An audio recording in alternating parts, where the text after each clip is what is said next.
Hey folks, what I have for you today in this super long video are actually two videos put back to back. And what they are is they are two videos that I posted this week on my Patreon and my Substack. And they're meant to be longer form pieces. The first one's about 40 minutes. I recorded that on Tuesday, February 10th. The second one is about 20 minutes. I recorded that on Friday, February 13th.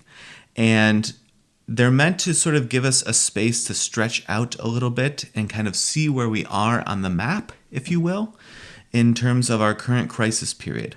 What's happening in the headlines? What's happening underneath? What's sort of the common thread that connects everything? And hopefully it gives folks a way to orient themselves around what's happening and make the chaos feel less chaotic.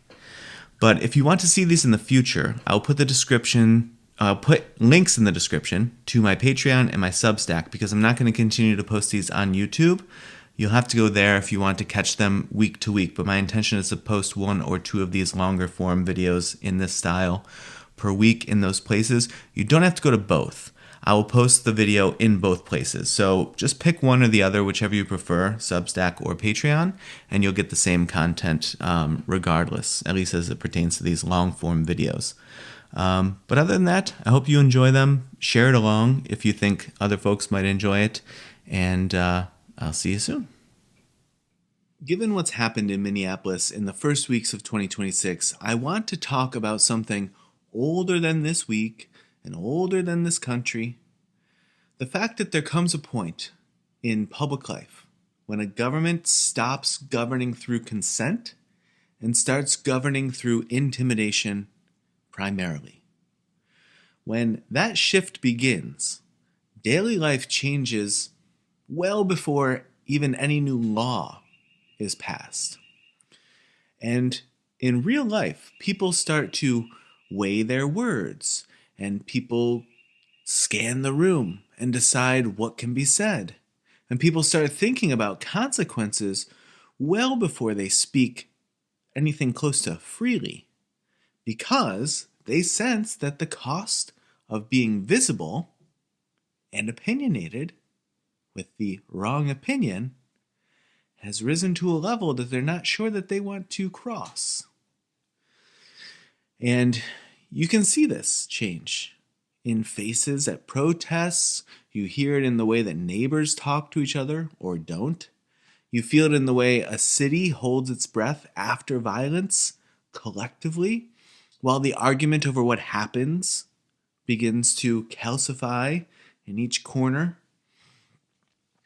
And in Minneapolis, the public conflict that started it started before the death, but, that's really what kicked things up a notch, if you will. But that was on January 7th, so it's not that long ago. And I think for a lot of people, it seems like a very long time ago. But that was when Renee Nicole Macklin Good, who was 37 years old, and was killed in Minneapolis during an encounter involving a federal immigration officer, and the officer was, of course, an agent of ICE. And in the weeks that followed, protests gathered around the Bishop Henry Whipple Federal Building, I think that's what it's called. And on February 7th, so like a month later, local police arrested at least 42 protesters outside that federal building during a demonstration marking the 1 month since Good's death. And then another fatal encounter that happened also later in January that involved Alex Preddy, and, of course, at the hands of federal agents. Now, some details about agency roles remain disputed by the agency or by the feds, not so much by the rest of us.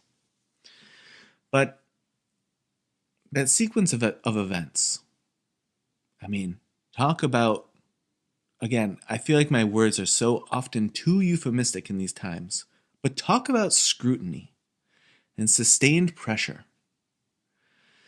And their public relation game has, I know not in every corner and not to, unfortunately, every single person, but it has fallen really flat. And again, these feel like gross words or terms to even use in the face of murder in the street, right? Because that's clearly what that was, what both of those things were. But the argument that's being made here is also a big civic signal. It tells you the public has entered a fight over legitimacy itself. The question underneath the headlines has a longer life than the breaking story. I hope to God that that continues to be the case.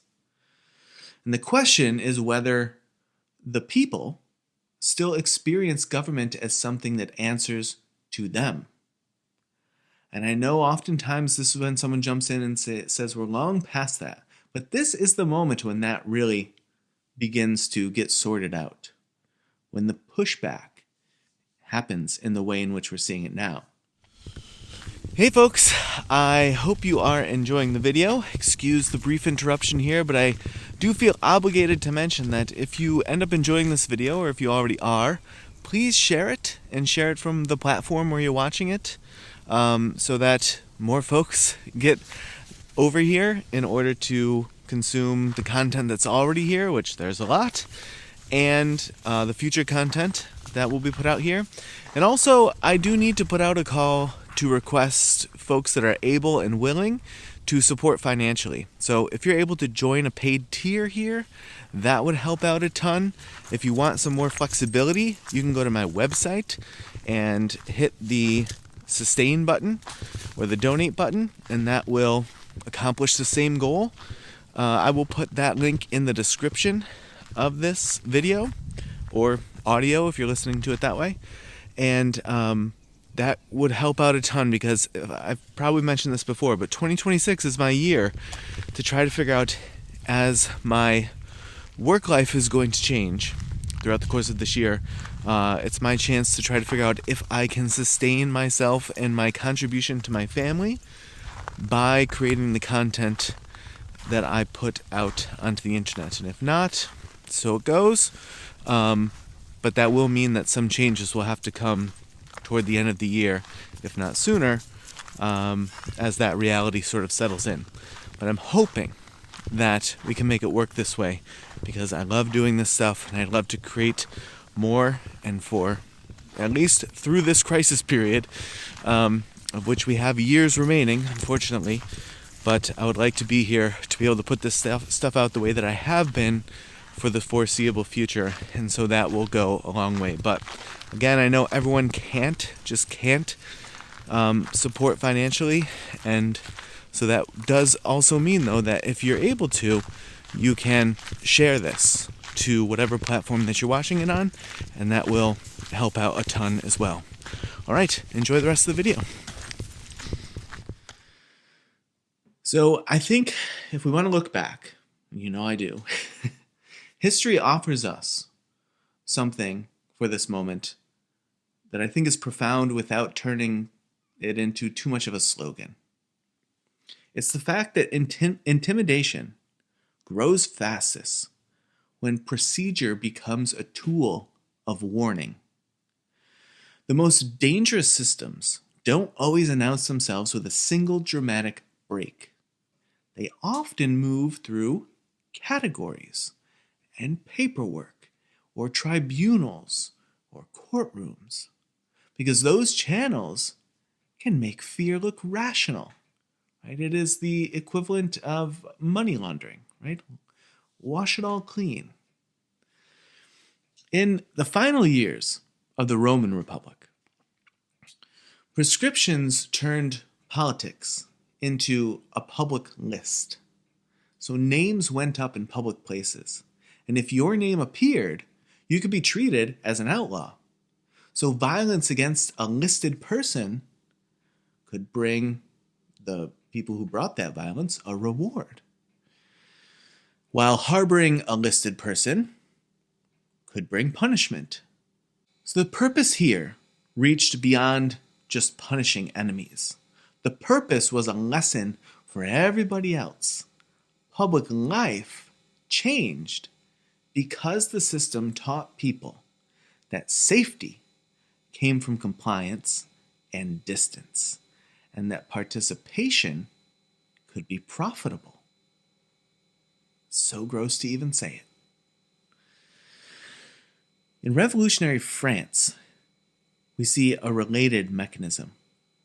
War pressure and internal panic made it easier to expand arrest power and speed legal processing. I don't know if that would sound like anything that happened after 9/11. But in those times, tribunals accelerated. The range of people who could be labeled a threat expanded dramatically. So defenses thinned as the process sped up. And public behavior, pretty quickly probably, but at least eventually, adapted. People avoided attention, drawing attention to themselves because that attention carried a big risk. I know that this one always comes up, but I don't want to just skip over it because it often gets thrown out there really quickly and early. But hopefully layering a couple of other places and times into this video first before I'm going to speak on this has solidified this content a little bit. But Nazi Germany. That place and time shows how a regime can use courts as a warning system, right? This very legitimate looking court system where formal procedure can exist while political outcomes are the things that actually drive the results. A courtroom can erase an individual and also serve as a message to everyone watching. How handy. And thinking back to Chile, after the 1973 coup, that put the message in their time in full view. Thousands of people were detained, and many of those folks were held at Santiago's National Stadium. I think that's the right place. And it turned into a detention and then, pretty quickly, torture site. And some folks disappeared into custody and were just never returned. I don't know if this sparks any immediate fear in you as to what may be happening out of public sight, out of government oversight in our moment right now. But in Chile, families were left without information and without recourse. So the public learned what the state could do if it just wanted to do it, and the learning of that didn't require the government or the authorities to produce any policy on paper. So the cases that I talk about there, from Rome to Chile, they all offer a different ideology. And they happened in some ways on a different scale and in different context. But the pattern here matters because what it is the intimidation. And that intimidation can build into normal channels of real life. And the process often begins with language that defines some people, the people probably most vulnerable, as threats. And then comes the procedural change, and then rights become conditional, and then legal protections weaken until they exist as words more than anything else, certainly more than practical barriers to anything. And social behavior becomes or gets turned into a survival skill. It's no longer enjoyable or communal or community building. It's just, how do I interact in public and survive it? Which is crazy chaos. And of course, in that crazy chaos, people withdraw. So public life itself gets turned into risk management. And everyone wonders why they're exhausted in this moment. I don't think people actually wonder. But I think that we neglect the actual impact that turning public life into survival, the impact that has on folks. America's founding documents treat this as a design problem, right? Because they were designing a system, so they had to sort of bring it into that realm.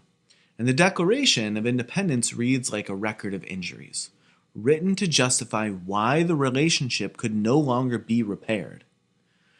And one of the most revealing lines in the Declaration says, "Governments are instituted among men, deriving their just powers from the consent of the governed." That sentence has set a standard. It's a test. Consent means more than voting every few years. Consent means power remains accountable and bounded, and people can tell the difference between law and force. The Declaration also warns about armed power separating itself from civil control.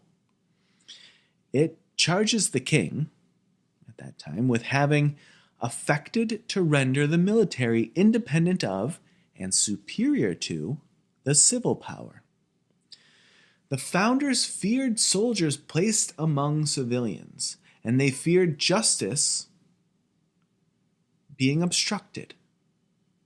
They feared systems where accountability ultimately disappears behind manipulated process. And they feared a government that uses procedure to protect force rather than restrain it. And that fear explains the structure they tried to build.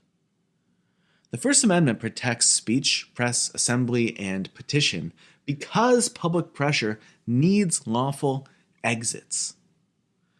The text matters because it is very direct. I'm talking about in the First Amendment.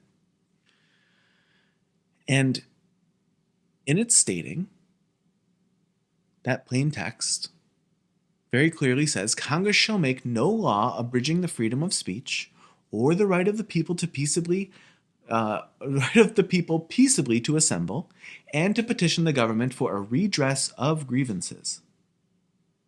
Those rights keep conflict inside politics. In other words, the opposite of explosion. The Fifth Amendment takes the question into the realm of power over life and liberty. No person shall be deprived of life, liberty, or property without due process of law. I said no person. That comes up far too often, but due process is how power proves it's still governed. Due process is what allows a citizen to believe the system can correct itself. And we're going a bit out of order here, but the Fourth Amendment then draws a boundary around intrusion. It protects persons, houses, papers, and effects against unreasonable searches and seizures. It requires probable cause and specificity. This matters a lot for legitimacy, because a state that can enter your life without cause teaches you that law exists as performance. A society that loses that boundary loses a core part of what makes consent possible. A republic survives when lawful resistance remains credible. That's the danger in this moment about claiming that all of this resistance or speaking up is illegitimate. It's a real problem. People stay inside politics when they believe their voice has a place to go. And when that belief gets slaughtered, the conflict that they feel doesn't evaporate, but it is forced, in some cases, to change form because the pressure that's still there is seeking an outlet of some sort. And peacefully protesting and assembling would be a really nice way to be able to do that. You can see that very civic test playing out in real time right now when protest meets federal power and ultimately the courts are asked to draw some lines here. Think about in Portland, where the federal courts have stepped into the space between protest and enforcement. There was a lawsuit that challenged federal officers' conduct near the Portland ICE facility. I think this was on February 3rd, so what is that, a week or so ago. And there, the district judge, Michael Simon, issued a temporary restraining order restricting federal officers' use of chemical agents and certain munitions near the facility, allowing at that time only use under conditions that the court described as an imminent threat while allowing the case to proceed. And then a temporary restraining order was put in place that sets an emergency boundary while the case moves forward and the facts are tested as they should be. And that really matters because it makes the constitutional stakes more concrete. It puts the First Amendment and the practical ability to assemble in the same frame as crowd control tactics and command decisions. It turns public dispute into a legal dispute with consequences. And it also shows how fast a legitimacy crisis becomes a courtroom fight when the public believes force has outrun any restraint of itself. I don't think a lot of those folks feel that force has any concept of restraining itself there. Now, thankfully, some veterans, how many times can we thank these folks? But here they are again. I've seen them, and I know sometimes folks come out and say, I haven't seen this at all. If you Google it, or whatever search engine you use or whatever, you'll find it. But thankfully, veterans have been posting public reactions to at least the Minneapolis incidents. And in those cases specifically, they frame their concerns in terms of restraint. Because they know about restraint, they know about discipline, and they certainly know about accountability. In plenty of professional use of force contexts, restraint is a core skill that keeps people alive and keeps an organization, like the U.S. Armed Forces, legitimate. When people trained in responsible force look at federal operations and believe standards have slipped because they can watch a video with their own eyes and see that, well, those folks, like the veterans, focus on what comes next. And in the professional settings that they're familiar with, reporting and evidence preservation are treated as core necessities. Yeah, sometimes I say these sentences and I'm surprised I even have to say them. But yes, preserving evidence is a core necessity. And one that the federal government at the moment seems to want to skip more often than not. Because these are the steps that lead to accountability. Hence why they would want to skip them. Legitimacy, most times, depends on whether the public can see those steps occur.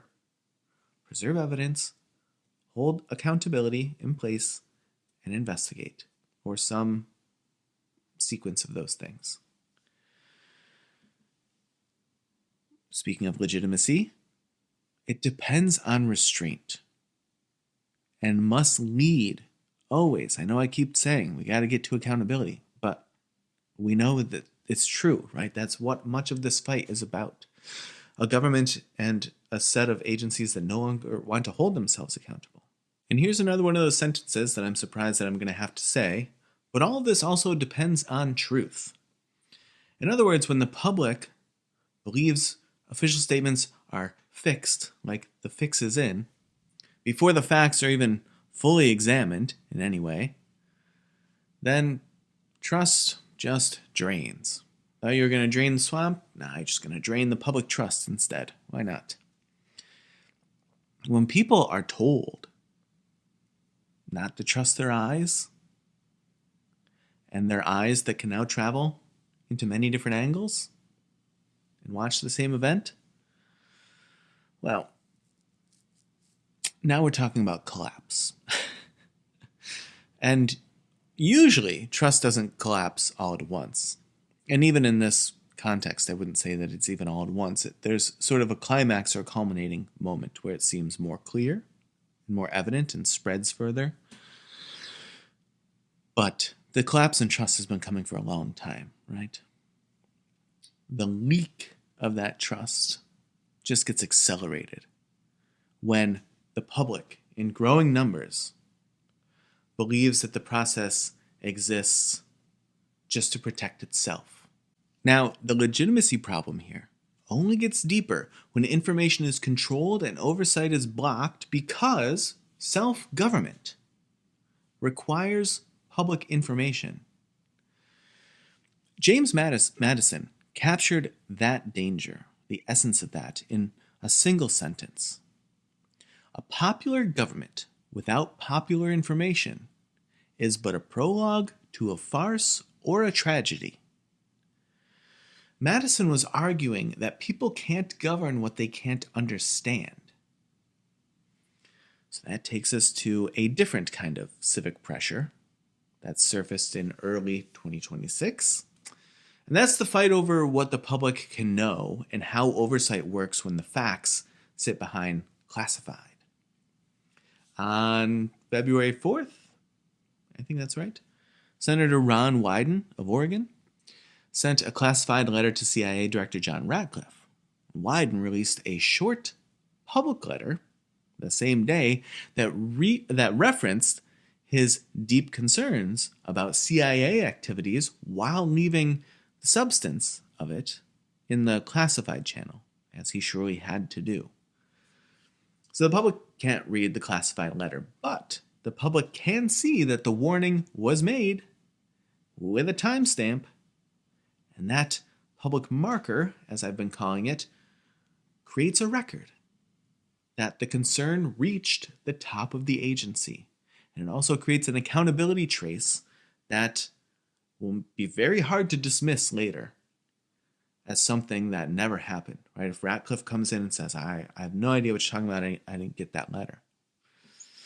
Well, between the letter being sent and the public statement getting a lot of coverage, it's going to be kind of hard to say that.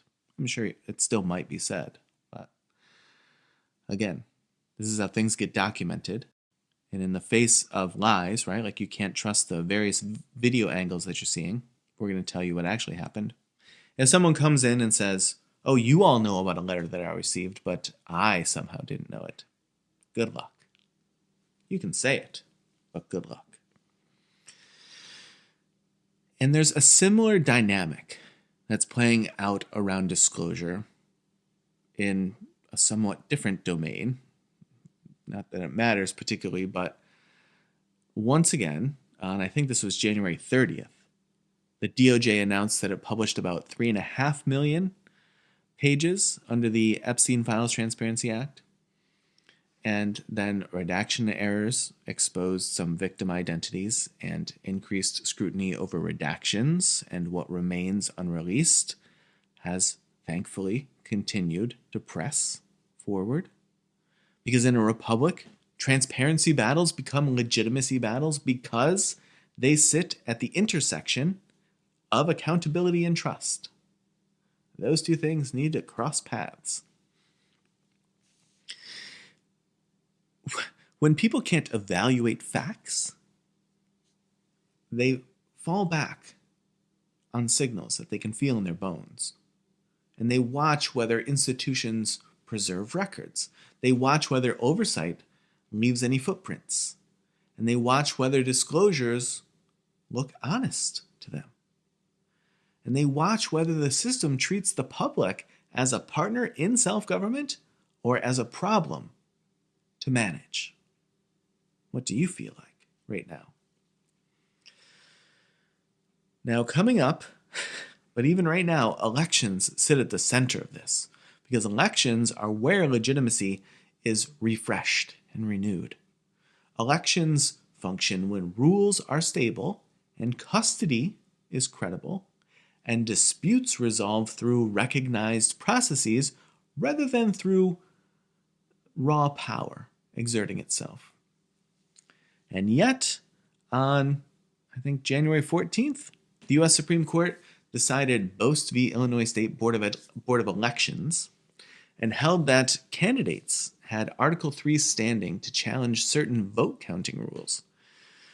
Standing doctrine determines who gets into court and when. If you don't have standing, you don't get into court. And decisions like that can increase the pathways for election administration disputes to move into litigation, and they might extend how long some disputes remain contested, if they get resolved at all. And another event showed us how quickly elections can become a conflict over authority and custody, because also in late January was such a chaotic month now that I'm naming all these things that I think I have correct that happened in January. But that is when the FBI executed a search warrant at a Fulton County, Georgia election office site and seized 2020 election records. County officials there filed legal action seeking the return of seized materials, and search warrants exist for real reasons because the Fourth Amendment accepts that pressure. And the civic pressure in these moments rises to some degree. I don't know exactly how much, but it rises to some degree when sensitive election records are taken into federal custody and local officials have to sue to recover them because questions about authority and the scope of that authority and the chain of custody now have moved very much into the public view. I've said this before, and I'll say it again because I think it's true.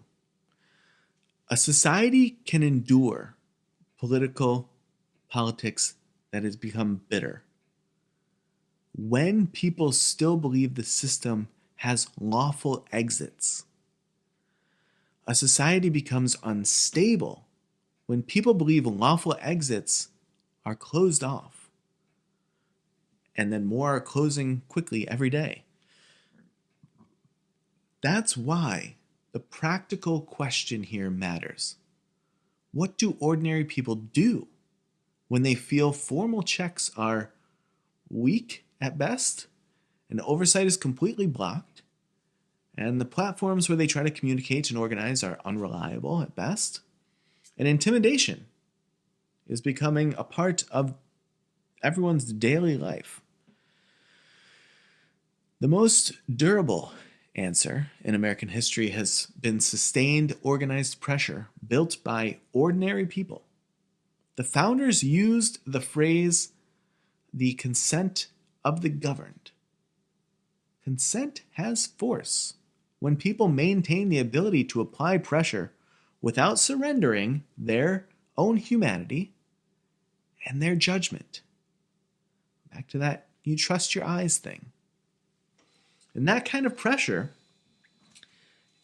it often begins with records, because people document what happens with names, dates, and jurisdictions and agencies.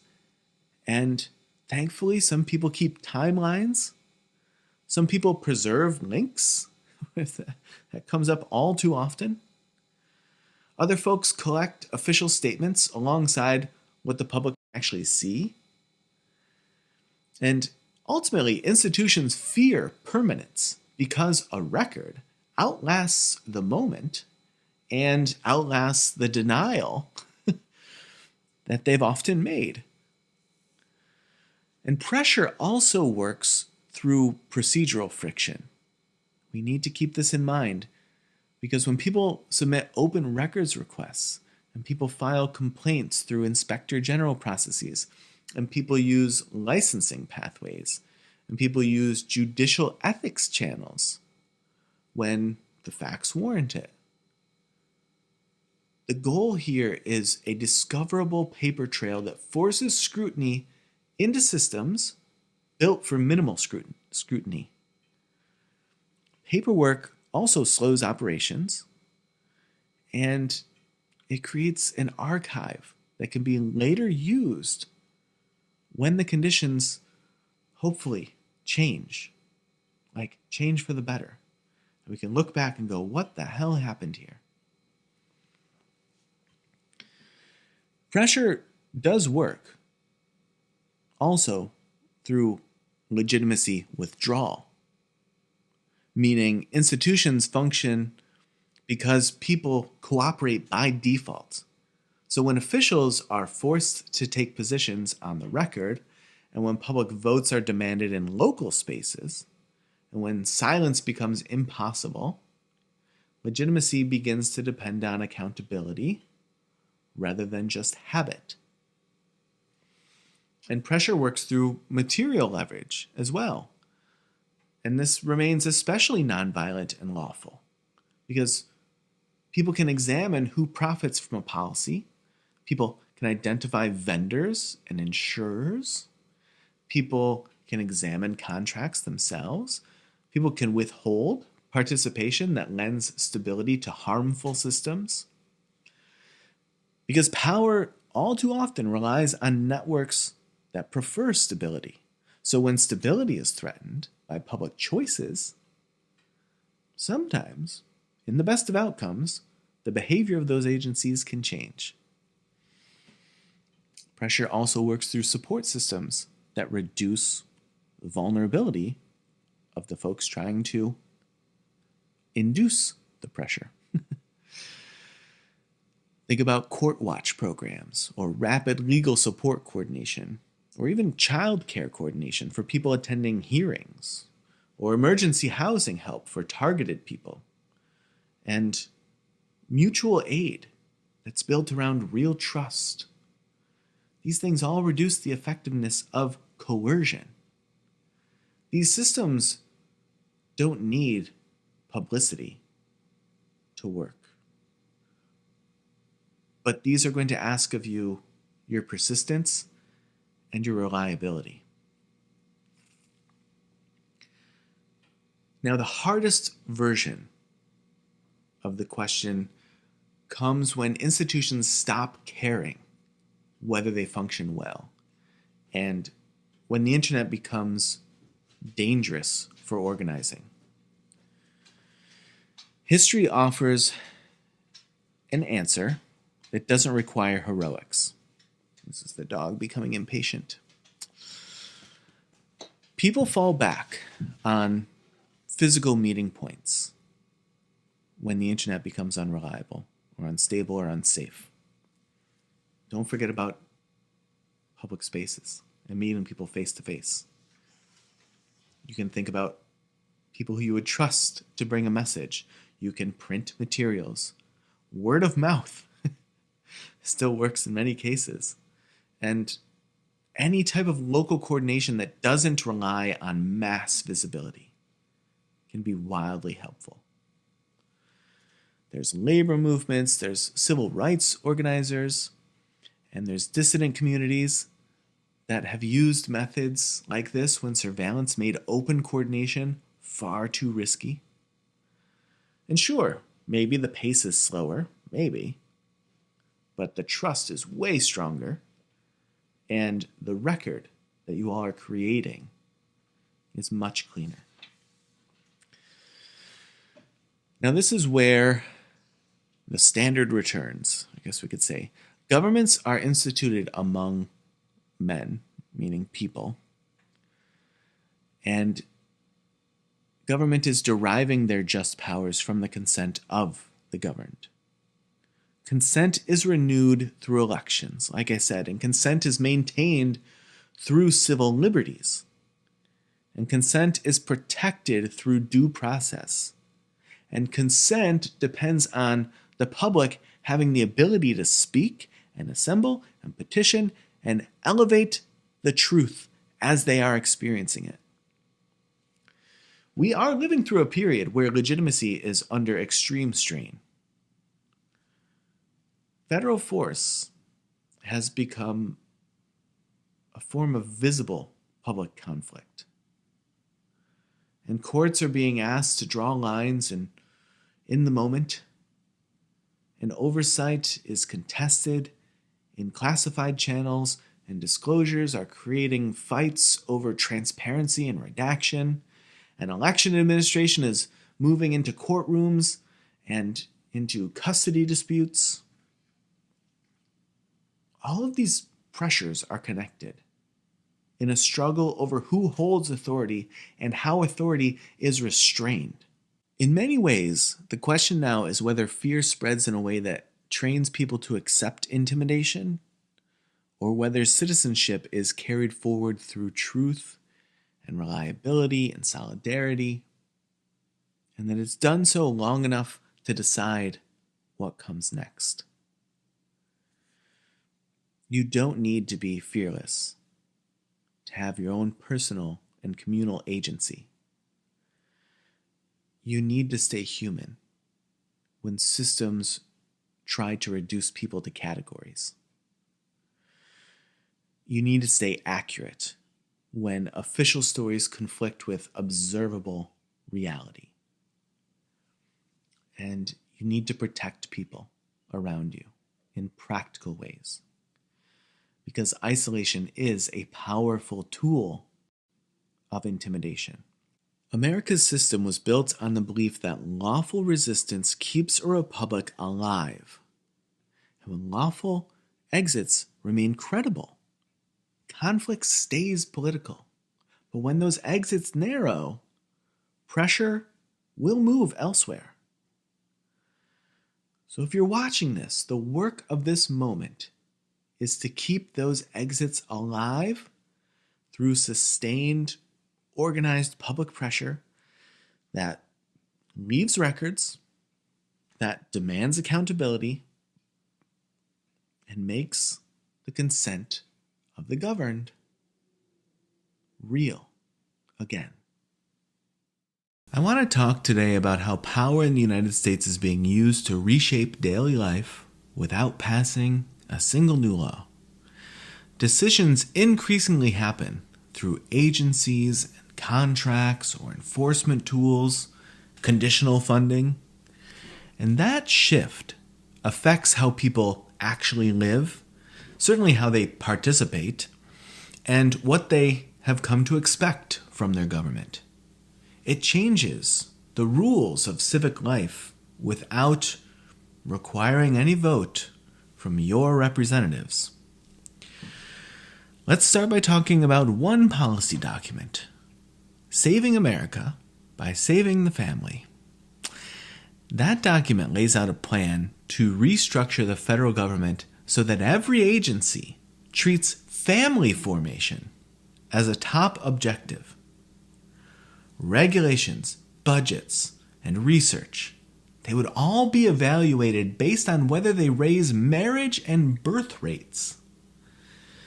The goal, I guess, is to redirect institutions using these administrative tools.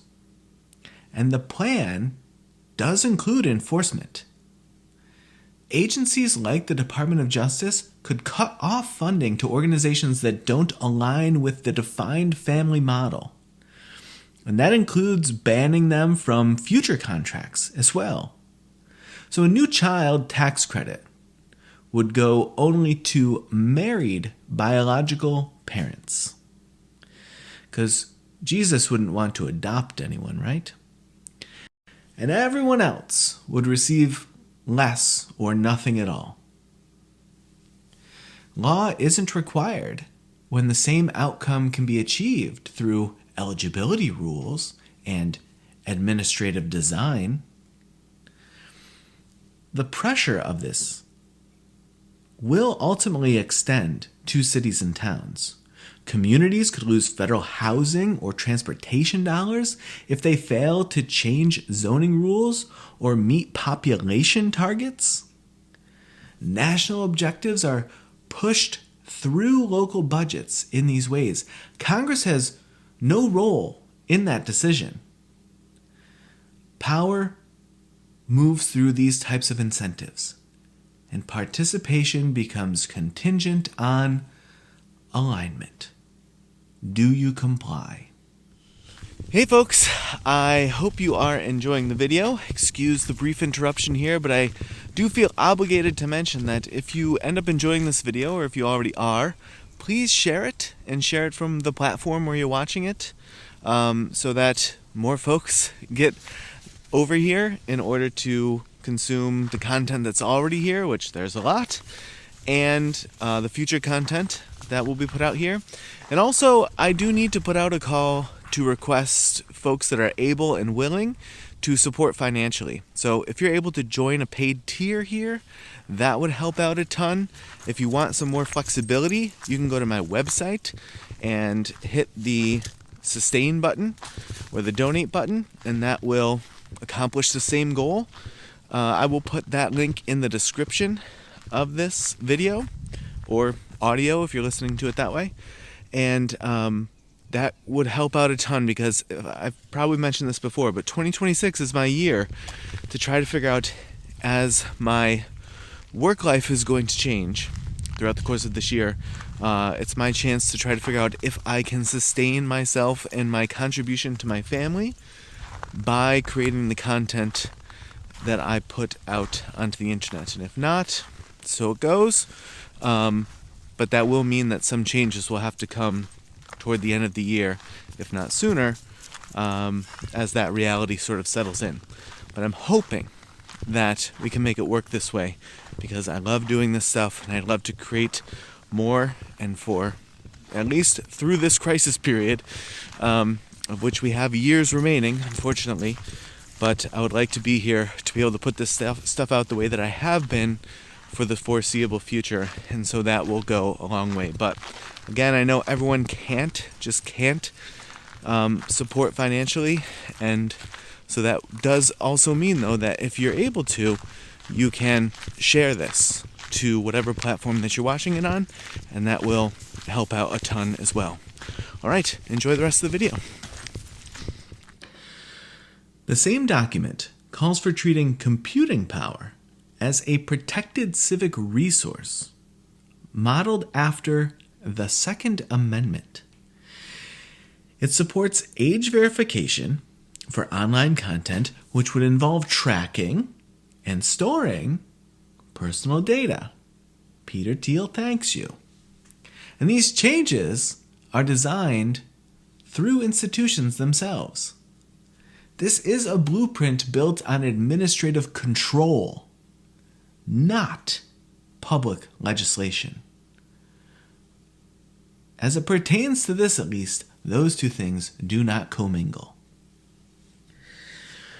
Madison warned that factions use law to reward themselves and silence others. And Jefferson argued the government shouldn't dictate belief. And Hamilton supported executive power within clearly defined legal boundaries. Their focus was on how power operates and who it serves. And when access to support, or funding, or public programs is shaped by moral alignment, trust in those things collapses, or collapses more. Because people learn that the rules don't hold through time. And that breakdown is well underway at this point. Because in other news, whole heaps of young adults in the US no longer believe the system will ever work for them. They see no clear way in, as wages don't cover rent, and mortgages require help that they don't have, and student debt follows them for decades. So jobs feel unstable, and the institutions meant to create fairness feel really distant or captured by other interests. So the basic path to adulthood, like work, housing, family, contribution, has collapsed for millions of folks. And history shows us what follows. After the American Revolution, younger farmers and war veterans were buried in debt and court judgments. So when they shut down courts, the ruling class called it rebellion. And the unrest helped push for a stronger federal system because leaders saw the risk of a generation abandoning what it had defended. In 18th century France, wage workers lost jobs as prices soared, and ultimately the cities just broke down. Because as hope collapsed, protests were forced to spread, and ultimately the monarchy fell. In 1930s Germany, mass unemployment left young men without prospects, so political movements claimed their loyalty. They'll snatch those disillusioned folks right up. And there we saw the democratic institutions fail, and the authoritarian rule that followed. It's early in the morning here. My mouth is not working as well as I'd like it to. And in another case in Tunisia in 2010, there was a street vendor who had no prospects or no future that he saw for himself, and he set himself on fire. And his act particularly expressed a widespread conclusion that the future was closed off to this generation. And there the regime fell within a few weeks of that happening. The common factor in these cases is the realization that effort leads nowhere. The system doesn't offer a path forward anymore. And when people reach that point, they disengage at best. And they delay families, they avoid ownership, and they stop committing to institutions. So risk of everything increases as the trust further collapses. And a republic ultimately weakens when its people pull back from a sense of shared responsibility. It is interesting how this disillusionment impacts the ability and the want for young people to start families at the same time as this Heritage Foundation document that we first spoke about is coming to light. We like to think about concrete things and data-driven things at this point, but the reality is, and still is because it's part of human nature, that participation depends a lot on belief. And when power moves without consent from the governed, people stop showing up because that belief is gone. And that dynamic intensifies even further when a government rewards compliance through access, when stability feels conditional and support turns into a tool for control. And the rules are so grayed out that they feel completely unpredictable. But consent erodes in other ways too. Consider the fact that federal law makes it a felony to station troops at polling places during elections, except to repel armed enemies of the United States. Armed force near voting alters the meaning of a ballot itself. It turns a public act into one that feels monitored. Again, I know my words are too euphemistic and complacent seeming, and I'm sorry. I don't know the right hyperbolic or appropriate bolic word to use oftentimes. But this latest, foray from Steve Bannon had me thinking about after the Civil War, when intimidation efforts targeted Black and, at that time, Republican voters.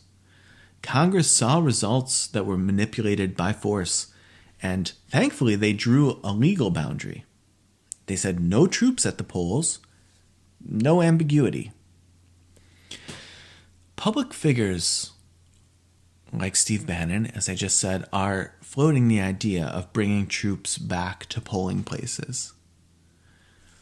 And they speak in the terms of order and oversight, right? This is pretty part and parcel for much of American life, but it always makes me think of post 9/11. And even without taking action here, the effect of them just speaking it is pretty clear. Where we see people who begin to imagine that permission replaces consent, and that participation is just meant to happen under the veil of surveillance. And behavior changes when people are taught to expect force. Land of the free, home of the brave.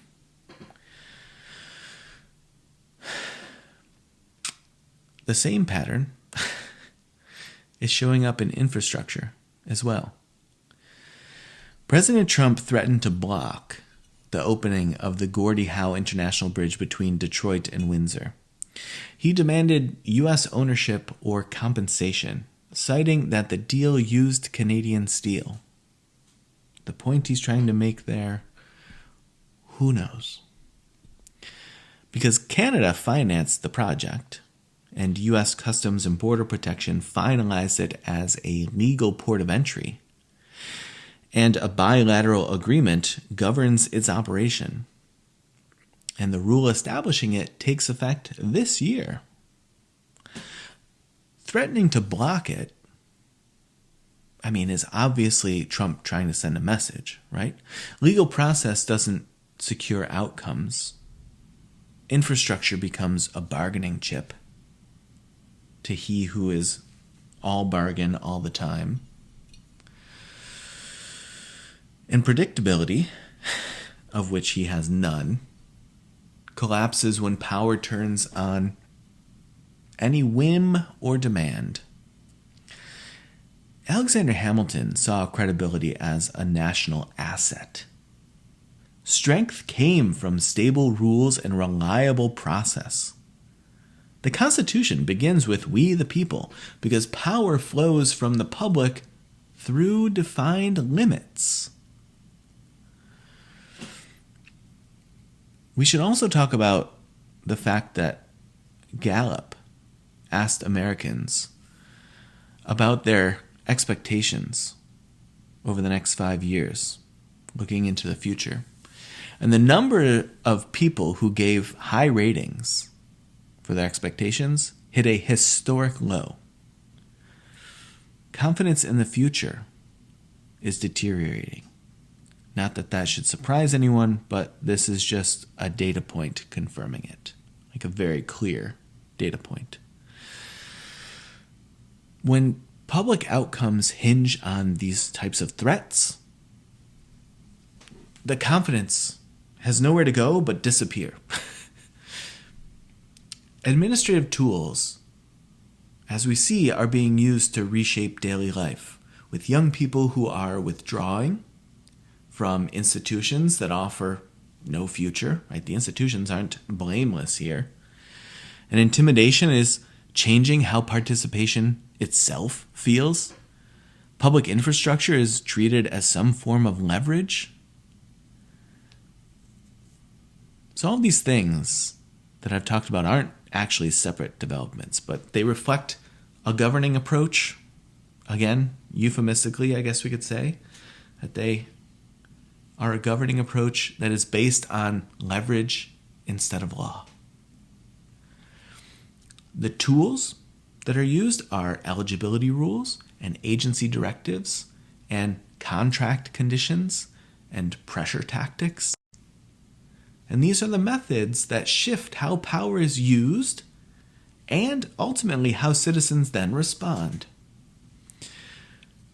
When benefits hinge on compliance, when voting becomes supervised, when, beyond supervised, surveilled, when major decisions are completely unpredictable, people want to unload the civic weight that they would normally carry.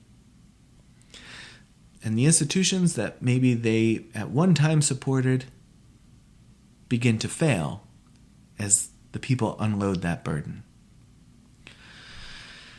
Even supporters of specific policies should care how they're implemented. Methods become precedent, and they are hard to undo. The core question, I think, is dangerously simple. Should an administration be able to reorganize American life using institutional levers, meaning without law or without consent? If the answer to that is no, then we still need to rise to the degree to which we can defend that standard. Because I hate to tell you, but self-government requires us to demand stable rules and limited power and participation that isn't conditional. And that structure of self-government is what protects liberty. I'll see you next time.